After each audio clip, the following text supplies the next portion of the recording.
ইতিহাসে দুর্লভ কিছু সময় থাকে যখন এক সাম্রাজ্যের পতন হয় আর নতুন সাম্রাজ্যের উত্থানের সম্ভাবনা দেখা দেয়। যখন এক সভ্যতার অবসান ঘটে আর দেখা যায় নতুন কোনো সভ্যতার সম্ভাবনা। পালাবদলের এই সময়কে বোঝানোর জন্য ইংরেজিতে সুন্দর একটি শব্দ আছে, ইন্টারগনাম। বাংলায় একে বলা হয় যুগসন্ধি। রাষ্ট্র ও সমাজবিজ্ঞানে যুগসন্ধি বলতে সংকট এবং গভীর রূপান্তরের সময়কে বোঝায়। যখন পুরনো ব্যবস্থা ভেঙে পড়ে, আগেকার নিয়ম অকেজো হয়ে যায়, যেসব ধ্যান ধারণা এক সময় বিনা প্রশ্নে সবাই মেনে নিত, উবে যায় সেগুলোর গ্রহণযোগ্যতা। যুগসন্ধি তৈরি করে বিপজ্জনক শূন্যতা। কাঠামো ভেঙে পড়ার কারণে পুরনো পদ্ধতিতে আর সমস্যাগুলোর সমাধান করা যায় না।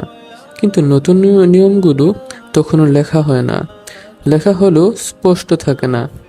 যুগসন্ধির এই সময় যখন পুরনো মারা যায় আর নতুন জন্ম নেওয়ার জন্য সংগ্রাম করে, আবু জাহেল যখন রাসূল সাল্লাল্লাহু আলাইহি ওয়াসাল্লাম এর দাওয়াহ অস্বীকার করেছিল, তখন যুগসন্ধির সময় চলছিল। এমন সময়ে চিন্তার কাঠামো বদলাতে হয়। কিন্তু আবু জাহেল গোত্রীয় রাজনীতির হিসেবের বাইরে চিন্তা করতে ব্যর্থ হয়েছিল।